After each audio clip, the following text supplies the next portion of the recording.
Welcome and thank you for attending today's researcher talk. I'm Richard McCulley, the historian at the Center for Legislative Archives, which sponsors this series.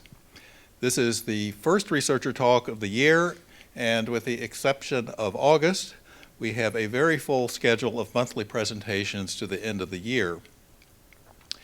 There are so many opportunities in Washington to hear from historians. One was yesterday at the Russell Senate Office Building, when the Senate Historical Office, the Capitol Historical Society, and the Illinois State Society sponsored a wonderful Black History Month lecture. There's another program next week I would like to call your attention to. The Capitol Historical Society is sponsoring a panel next Thursday morning, February 25th, observing the 90th anniversary of the creation of the Joint Committee on Taxation. Among the panelists is George Yen, a distinguished professor at the University of Virginia School of Law, a former chief of staff of that committee, and a frequent researcher at the Center in the Records of the Joint Committee. We will hear about Professor Yen's research and those records at the May Researcher Talk.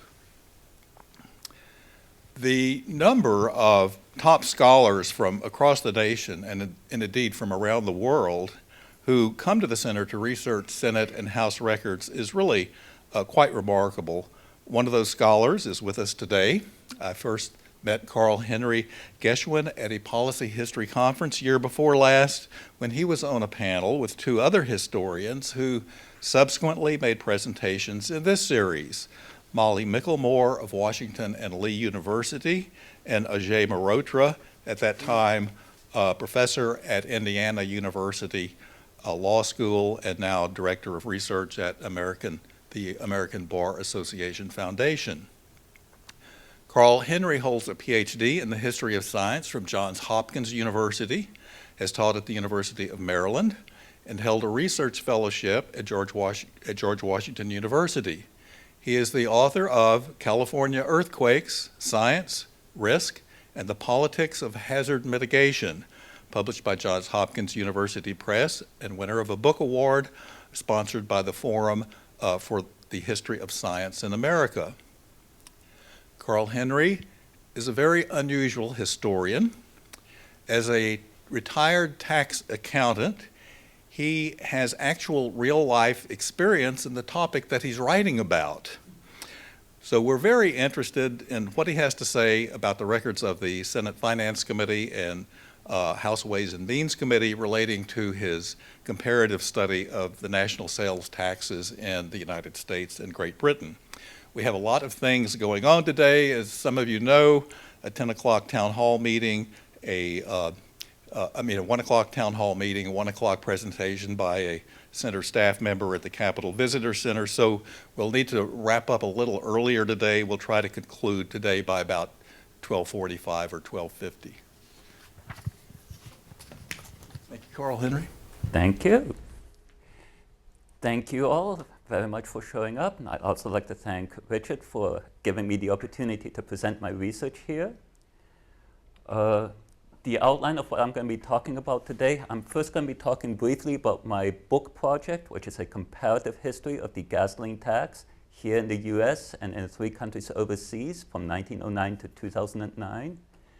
I'm then going to talk about a separate article project that I've recently completed comparing efforts for a national sales tax in Great Britain and the United States from 1940 to 1973. This is the project on which I drew from Center for Legislative Archives material that Bill Davis was very helpful in getting me access to. And then I'm going to conclude by sort of promoting the benefits of doing comparative history and understanding American policy developments as well as those elsewhere. So for my book project, the basic question I have arises out of this comparison from 2009. In 2009, the United States average gasoline tax rate was, combined federal and state, was 35 cents per gallon. The highest state, Washington State, had a combined state and federal rate of 51 cents. You compare that to places in Europe. The United Kingdom had what converts to $3.28 per gallon. Germany had $3 a gallon. You will find similar rates in France and other countries of the EU. Even in New Zealand, the rate is $1.35 per gallon, 4 times the US average, 2.5 times the rate in the highest US state. And if you're not familiar with New Zealand, it's the exact same size and has always had exactly the same population as Oregon. It is a rural, thinly settled state, just like you think of the US, but still they have a very much higher gasoline tax rate. So my basic question is, why is this? Economists looking at this question have concentrated on normative studies. What ought the gas tax rate to be? And economists usually say that New Zealand has it about right. They have not investigated, well, why is everybody else not like New Zealand? So, not being an economist but a historian, I think we need to look at the history to see how that came about. So, this graph shows gasoline tax rates going back in history, back to 1909. These are all in real dollars, that is inflation adjusted, converted at purchase power parity. Now, it looks very wiggly up at the top, which is more of an optical illusion because that's on a higher base. So I actually prefer showing this on a logarithmic scale. So what this does is that the increase from 5 cents to 10 cents has the same impact as a doubling from 50 cents to $1. So down here, each of these lines is 5 more cents. Then from here to here, it's 50 cents. So that makes $1, $1.50, $2, $2.50, etc. So you can see that, yes, Europe is much higher than the US, both US average and the highest US state. New Zealand has been in between. But that has been the case essentially since the 1930s. This is not something recent. This is not an outgrowth of concern about global warming. This isn't even a result of the oil shocks of the 1970s. This is something that has been going on for a long time. So obviously, in order to understand why gasoline tax rates are so low here and so high in Europe, we definitely need to look at the long span of history. Now, one argument that is being made, obviously, is that, yes, of course, the US has long distances, it's got bad mass transit. Europe has much better mass transit, it's much denser, so they can afford to tax gasoline higher. But if you look at gasoline tax rates as a function of motorization, so the scale on the lower bar is motor vehicles per 1,000 population. So yes, the US now has about 800 motor vehicles per 1,000 population. In the UK, it's only about 550 motor vehicles per population. But this 550 is more than what we had in the US in the 1930s, which was about 200 motor vehicles per 1,000 population. But the UK and the German rate at 500 is much higher than the gasoline tax rate in the US at much lower levels of motorization. And if you look at, say, Hollywood films from the 30s and 40s, man, they actually had streetcars in the US back then. People traveled by train. There was public transit back then. But even back when cars were not that predominant, you had good public transit in the US, gasoline tax rates were lower than they are now in Europe, where, yes, streetcars have disappeared from European cities as well. So it is not a matter of just simply that Europeans have good public transit. So my argument would be made that, well, maybe not in terms of actual levels of motorization, but just in sort of terms of cultural impact. The US is sort of obsessed with cars. It is well known within transportation circles that there is a strong income effect on motorization. That is, the income elasticity of motorization is very high. The more wealth people have, the more they're likely to buy cars. The interesting thing, though, is if you look at degree of motorization as a function of per capita GDP, the US rates, the UK rates, and the German rates are essentially the same. Yes, the US reached both high levels of wealth and high levels of motorization earlier than Germany, but as soon as Germany has caught up to any given level of motorization that the US did, Germany had the same level of cars. Germans love their BMWs and VWs as well. So the US's motorization is not really different from the European patterns of motorization. If you want to see a car-obsessed country, it is actually New Zealand. At a given level of motorization, New Zealanders had about twice as many cars, which actually, if you know something about New Zealand history, makes sense. In the US, railroads were started to being built in the 1830s and 40s. By 1900, you had a fairly dense railroad network here in the US. New Zealanders did not start the first railway building until the 1870s and lagged very far behind. But actually, in the 19th century, put a lot more the resources into sort of graveling the farm roads, which in the US remained dirt roads for much longer. So in New Zealand, being a rural economy with a lot of farmers who needed to get the wool and butter to market, they needed cars to simply get to the markets, far more than Americans did, who were able to rely upon a functioning railroad network for much longer than New Zealand was. So again, if we're going to make the argument that it is car obsessiveness that would lead to low gasoline tax rates, we would expect them to be lower in New Zealand than in the US, which is not the case.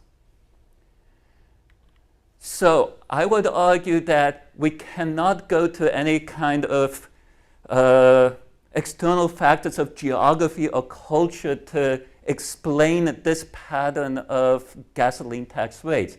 Instead, we need to look at specific historic factors, and I would argue specific fiscal factors.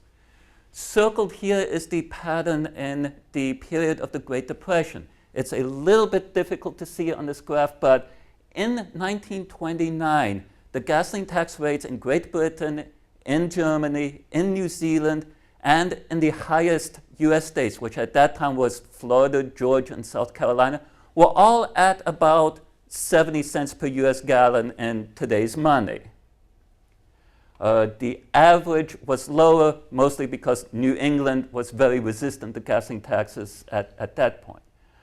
By 1934, the rate in the Dixie had increased about $1.20, but in the UK it had increased to $1.90, in New Zealand to $2.20, and Germany to $2.50. Part of the increase, especially in the US, was deflation. People don't quite realize this, but during the Great Depression, we actually had about 30% deflation in purchasing power. So a lot of this increase from 70 cents to $1.20 was that the rates themselves did not increase, but the purchasing power was such that it actually bought more money. So if you look at it in nominal terms, rates in the US increased by about 50%, whereas in Germany they increased by 2.5-fold. So something happened during the Great Depression. What happened in the Great Depression is that other countries had much more severe fiscal crises. Yes, the Great Depression economically was very bad in the US. Great Britain's Great Depression in terms of decline in GDP was maybe half as severe as it was in the US. But because the federal government was such a smaller part of the economy, the fiscal crises was smaller in the US. So we all have heard of Hoover's tax increases and how that really did so much damage to the American recovery. When Congress increased taxes during Hoover's presidency, as well as during the first year of FDR's presidency, they raised taxes by about 3% of GDP. In the UK, even though the UK's depression was much less severe, taxes were raised by 4% of GDP. In New Zealand, they had to raise taxes by 8% of GDP in order to close their budget deficits. And I believe it's probably about the same level in Germany, although German fiscal statistics are much more opaque, so I can't really tell. So they needed to raise a lot more money there, plus in each country, about 10% of the new taxes came from gasoline taxes. But you had a lot more motorists in the US across which to spread that additional tax load. So as a result, the per gallon increase, in order to raise 10% of the budget gap through gasoline taxes, the per gallon increase was much more severe in the other countries than it was in the US. The second place where you see a strong divergence is in the early 50s. Now, Germany, the purple line, looks a little bit funky. You actually don't have any data from 1945 to 1948. That is because I cannot get any reliable conversions at purchase power parity there because the German market, black market prices simply don't convert. Moreover, the only gasoline available in Germany at that time was whatever the occupying forces bought in for their own personal use and would license to commercial things.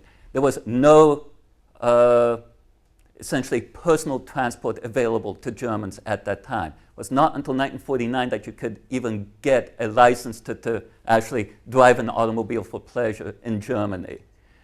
Because at that time gasoline was essentially whatever the occupying forces brought in, they of course said, we're not going to pay any taxes on what we bring in.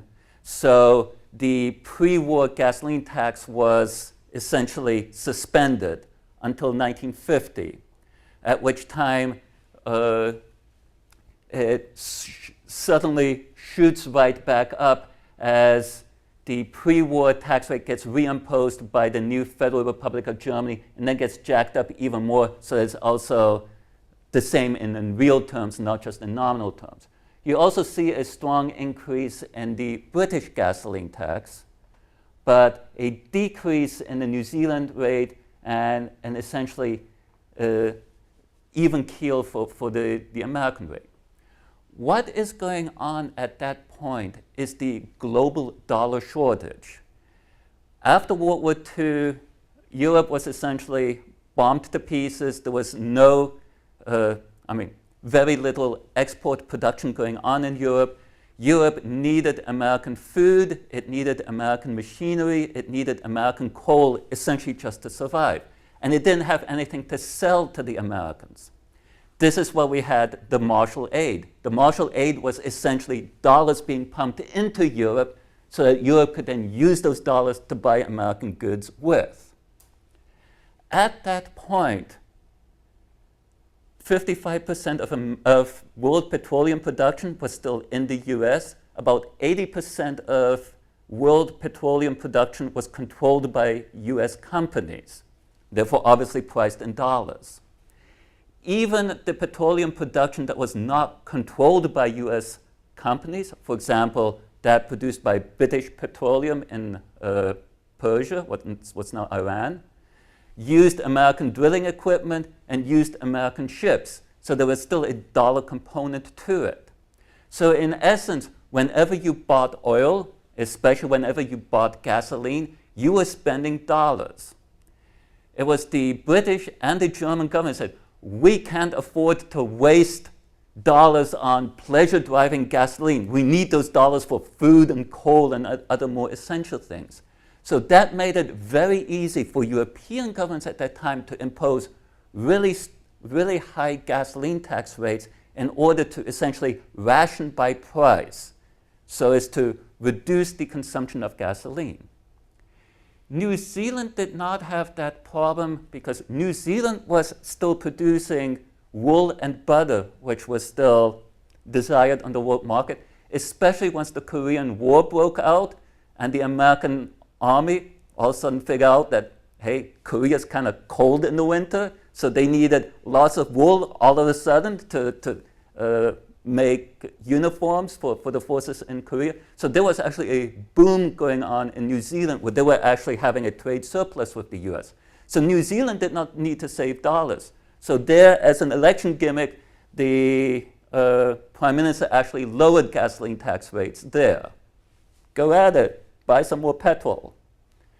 The US, of course, didn't have a problem with a dollar shortage. It could just print whatever dollars it needed. So the US situation was determined at that point strictly by the needs of the road builders. The third situation where you get another divergence is beginning in about 1989. You will see that from 1989 to 93, there was probably about a 50% increase in German rates. There was also an increase in British rates, but there was also a significant increase in American rates. In the early 90s, this is about the only time when all governments in Europe and in the US became worried about budget deficits. Ronald Reagan, of course, was not worried about deficits. He believed in the Laffer curve. You cut taxes, magically revenue will increase. By the late 80s, that had become discredited. George Bush always had thought it was kind of voodoo economics anyway. Under Bob Dole and certain other Republicans who were deficit hawks, there was actually an effort to close the deficit in the US, just as there was an effort to close the deficit in various European countries. So we actually had similar gasoline tax increases in the early 90s in the US and in Europe. But in Europe, they continued through the late 90s, whereas in the US after 1993, nothing further happened, and you then had inflation again taking hold. The difference there being that in Europe, there was also an effort to shift from from income taxes to consumption taxes. So there was an effort to keep increasing gasoline taxes as well as alcohol taxes and sales taxes so that you could finance income tax cuts. There was no similar effort in the US.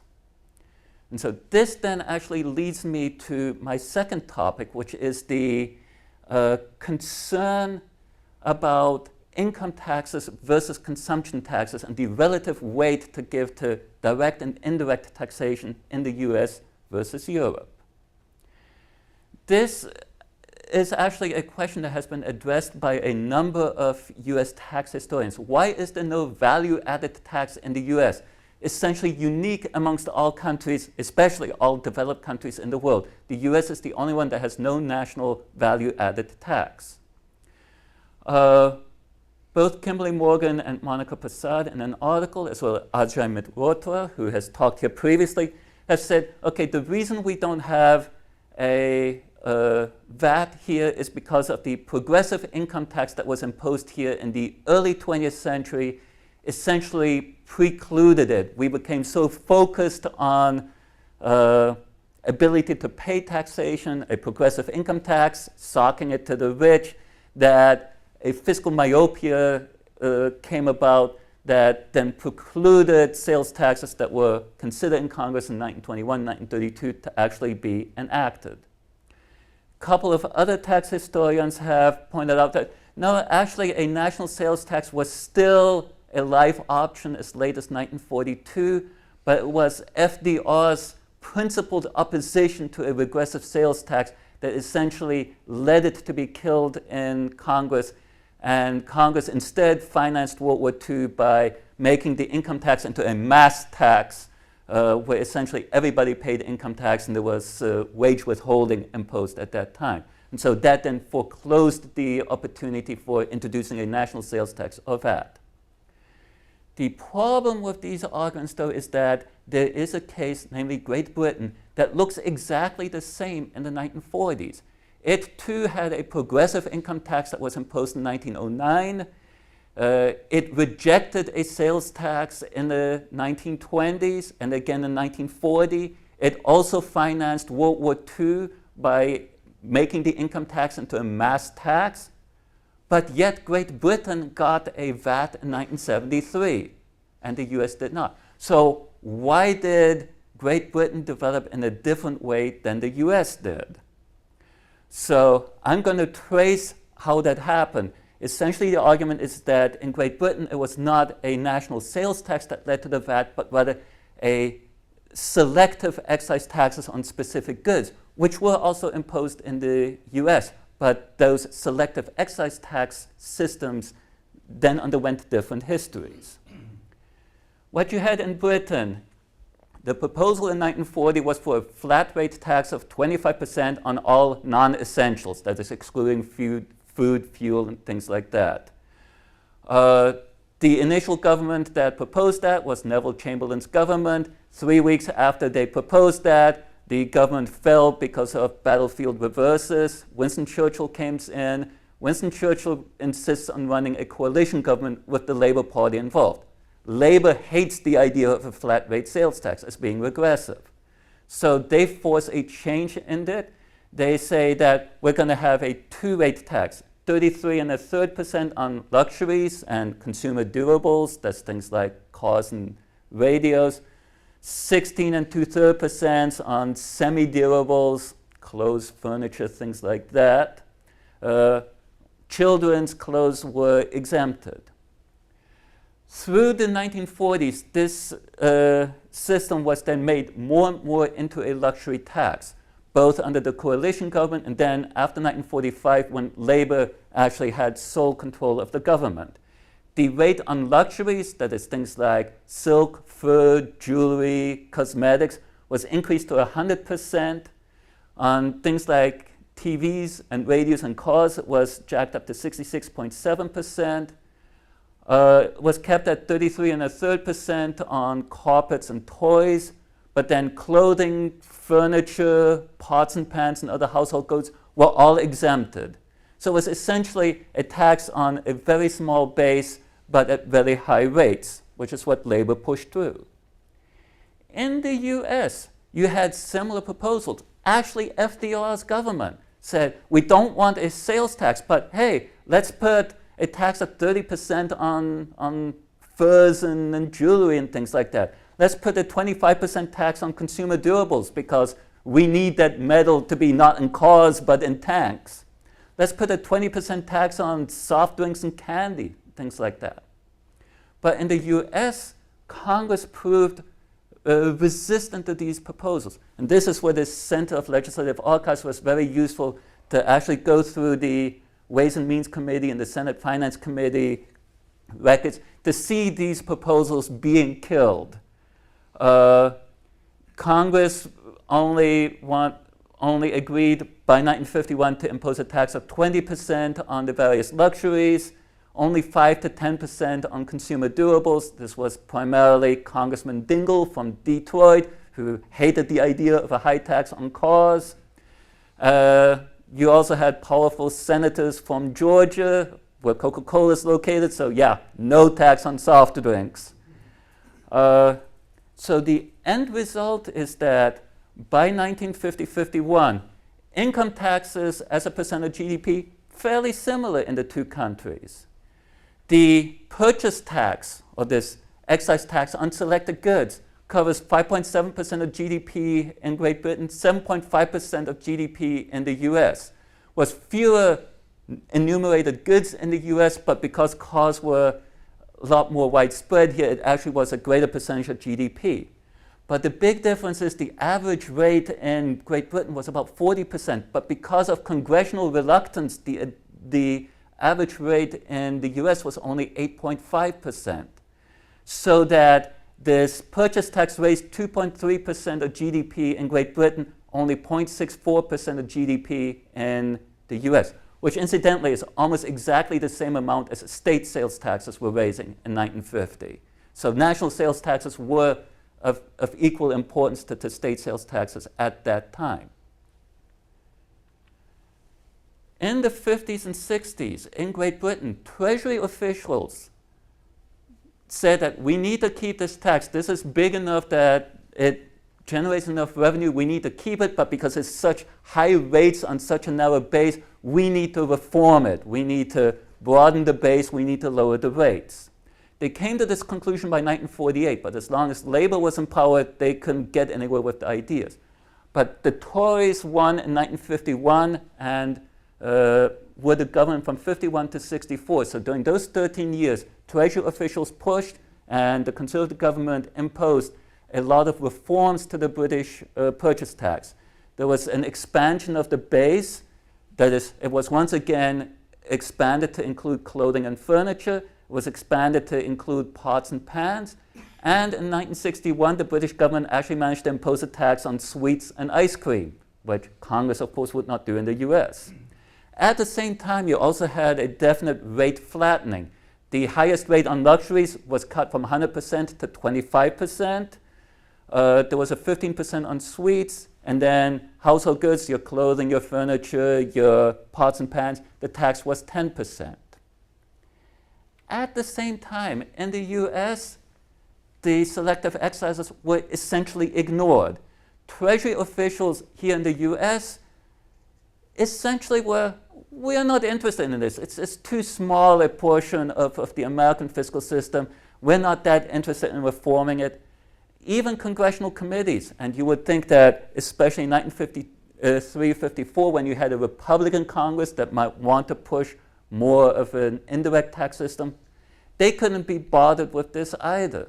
So the system essentially just drifted in the US. The rates were maintained simply because Eisenhower actually wanted balanced budgets, so he couldn't forego the $1 billion of revenue that it brought in, but there was no attempt to reform and strengthen the system. So you still had a big mishmash of varying rates on various exclusions that didn't really make any rational sense. So as a result, by 1963-64, in Britain, the scope had expanded to 11% of GDP, while in the US, it still covered only 6% of GDP, that is the goods that were being taxed. The rate in Great Britain had been lowered to 16%. In the US, it remained at 9%. And the British tax still raised about 3 times as much relative to GDP as the American tax. Now, what happened in the 60s and 70s in Great Britain, Labour comes back in 1964. They had opposed the expansion of the base broadening of the purchase tax. But in 1964, they are faced with balance of payments crises. They have an overheating economy. They cannot cut budgets. They cannot cut taxes. So they essentially cannot reform the purchase tax system. In fact, because of the need to cool down the economy, they introduced a new tax in 1966 called the Selective Employment Tax, which is essentially a payroll tax that was imposed only on the services industry in order to essentially aid the manufacturing industry. But was really badly designed. I mean, it was actually imposed on all industries, and then the manufacturing companies got a rebate, lots of paperwork, universally hated. So what happens when the Tories unexpectedly come back into office in 1971, they announce, we're going to take this unpopular payroll tax plus the purchase tax, we're going to convert it into a flat rate value-added tax, which they actually did in 1973. In the US, in the meantime, in 1965, you have still low inflation, 5 years of low inflation from 1960 to 65. You had the Kennedy-Johnson income tax cuts of 1962-64, very popular. So in 1965, Congress pushes through the Excise Tax Reduction Act of 1965. Essentially gets rid of almost all of them. Almost all of them get eliminated immediately. The tax on automobiles is going to be reduced over 5 years down to 1%. At the same time, you've got the Medicare payroll tax being introduced, but the American tax is actually really well designed and politically very well insulated. Nobody's going to attack the Medicare tax, very unlike the selective employment tax in Great Britain. Now, within 6 months after the Excise Tax Reduction Act has been passed, you get the Vietnam War accelerating. You all of a sudden get the Council of Economic Advisors becoming worried about inflation. So in early 66, they put the brakes on. They say, okay, we're going to freeze the car tax, that is the tax on automobiles, at 7%. But they don't have the oomph to actually reintroduce the other excise taxes. Instead, what Johnson proposes and finally gets implemented by Congress in 1969 is a 10% surtax on income taxes. Now, once you get Nixon coming in 1968, you finally get Treasury officials who are actually interested in consumption taxes and shifting towards an indirect tax system. But by that time, most of the excise taxes are already gone. There isn't anything left that you can convert to a VAT like there was still in Great Britain. Moreover, in 1971, Nixon, essentially in a fit of absent-mindedness, abolished the car tax in order to aid Detroit that was in a temporary slump because of all of the Japanese imports. So they asked for it, he gave it to them. So by 1971, there was essentially nothing that could be converted anymore to a VAT, unlike in Great Britain. So why does Great Britain have a VAT? The first reason is structural. It is simply in the parliamentary system that Great Britain has, it's much easier for chancellors to impose their budgets. In tax decision in Great Britain, it's essentially the chancellor and the prime minister agree to it, House of Commons just rubber stamps it. There ain't no rubber stamping in the US. Congress is what decides which taxes get imposed. And Congress, especially in the 1940s, once the Southern Coalition started hating on FDR, they would not agree to the administration's tax increases. So that made the American excise tax system just small enough that it could be killed, while the British purchase tax system was introduced in 1940 was big enough that it could not be killed. A second difference is that the conservatives were far more in control of the British government than the US government. In the years from 1940 to 1973, conservatives had full control of the British government for 17 years. Republicans in the US for 2 years, the first 2 years of the Eisenhower presidency. So conservatives, who at this point were the ones pushing for indirect taxes, had a lot more leeway in Great Britain. Conversely, the Democrats had full control of both the presidency and Congress for 19 years during this period in the US, but only 12 years in Great Britain. Moreover, the 12 years of labor control in Great Britain were both periods of high inflation, where they couldn't really do anything about the purchase tax system. But the period of democratic control in the US included the period from 1960 to 65, which was just long enough a period of low inflation that it could go ahead and kill the excise taxes. Finally, British Treasury officials were far more interested in consumption taxes than the American colleagues were. So you actually had differences in sort of policy-making agendas there, who were then able to push it through both the conservative office holders and the structural advantages that they had in Great Britain. But what this points us to is historical contingency. What if Nixon had actually won the 1960 election, which, if you believe certain stories, if LBJ hadn't fiddled with certain Texas county returns, 1960 might actually have happened? Or what if Vietnam had heated up 6 months earlier, and therefore inflation warning signals had appeared before the Excise Tax Reduction Act of 1965 had been passed? You might then have had preserved an excise tax system that then could actually have been converted to a VAT later on. Finally, I want to push the value of doing comparative research. Both of my studies that are presented here are comparative in nature. The value of doing comparative research is that it gives you actual evidence for realistic paths not taken. A lot of research that looks just at the US sort of imagines how it could have been done differently, but doesn't give evidence that those were realistic paths. I am showing in the case of New Zealand that yes, in fact, a rural, very sort of dispersed society can indeed have high gasoline taxes. In the case of this sales taxes, I have shown that yes, even with a progressive income tax and the mass income tax and the defeat of the sales tax in the 1940s, you can still get to a VAT.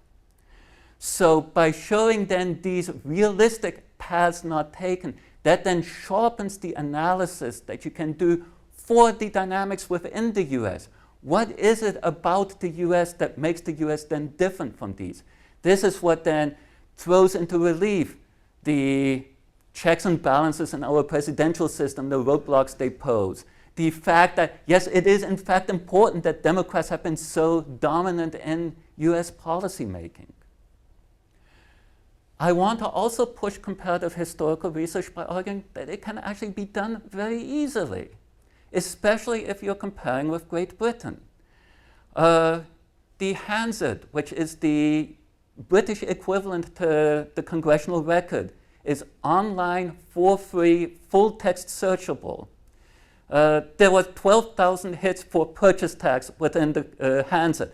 I was able to go through all 12,000 of those hits from the comfort of home. I don't think you can do that with the Congressional Record. And if you're doing research at the National Archives of Great Britain in Kew, London, how many of you have been to the Library of Congress and have used their online catalog to order a book to be delivered to you in the main reading room?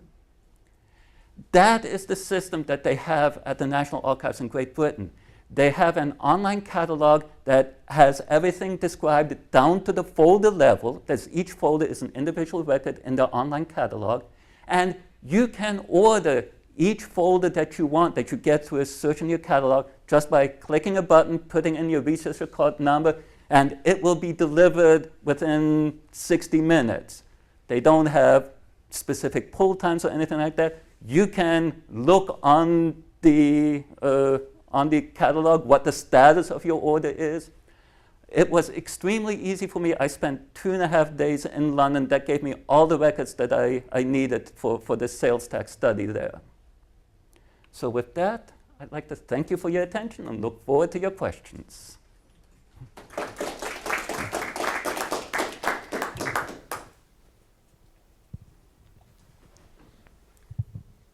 Thank you very much. Two questions. One, can you talk a little bit again, always growing up hearing in the U.S. that food was not taxed. Is that a decision of the states or why that was? And I understand what you described, why on your slides. And the second is, I guess there was a VAT or is a VAT in Canada, and did Canada follow similar paths to Britain because of Commonwealth rules or anything you can describe on that? Okay. There are very few places where food is taxed at the national level under a VAT. In the national excise taxes, food was never under consideration except for soft drinks and candy, which was sort of junk food. But for example, the British purchase tax also explicitly excluded all food until you got sweets and candy. And then in 1970, Labour also imposed it on potato chips as being yet another sort of junk food that was worthy of taxation. There are some states that do impose sales tax on food in the US. It mostly has to do with sort of which state worries about regressiveness and which state doesn't. That is, you will find food taxed a lot in southern states where when sales taxes were imposed in the 30s and 40s, they didn't care about, at the state level, how regressive the tax system was. At the US federal level, Congress, you would never have been able to get through a regressive tax like that. Canada and actually also Australia also imposed VATs. The one in Canada came in, I think, in the early 1990s. The one in Australia came in 2000, so it was later than the one in the UK. The UK in 1973, partly it was imposed at that point because they were joining the EU, and the EU had sort of an EU-wide encouragement for VAT as the way to be taxing consumption. So part of the reason why they imposed it at that point was that they wanted to conform to the remainder of the EU. Canada and Australia, of course, are not part of the EU, so therefore it took longer for the debates about how to convert these selective excise taxes into a flat rate VAT to sort of work their way through the system and actually become implemented. But the sort of dynamics were very similar there to what happened in the UK.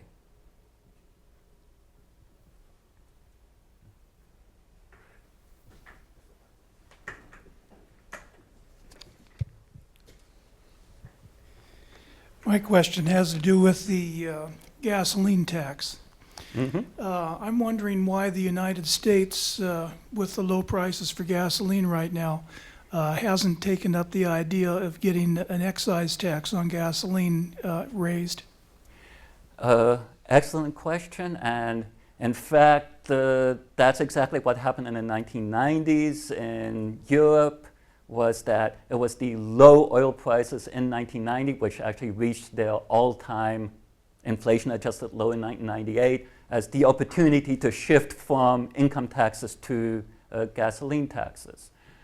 There are a couple of impediments in the U.S. One is that, as I would argue, is that environmental considerations or energy policy considerations have never been the driver in gasoline tax. It has always been fiscal considerations. It is only when Treasury departments are desperate enough for revenue, or you have Treasury officials who think that income taxes are kind of too bad, too disincentivizing to the economy, therefore we need to shift to a different kind of tax system. That is when you get gasoline taxes increased. I just don't see that kind of a policy dynamic happening here.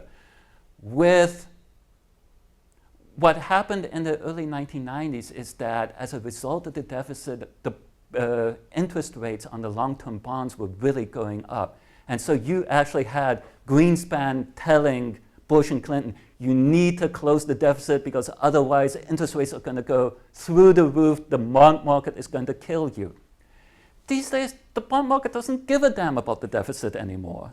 And as a result, Congress and the administration don't give a damn about the deficit anymore. The Tea Party may be complaining about it, but that is not what's driving the decisions in the administration.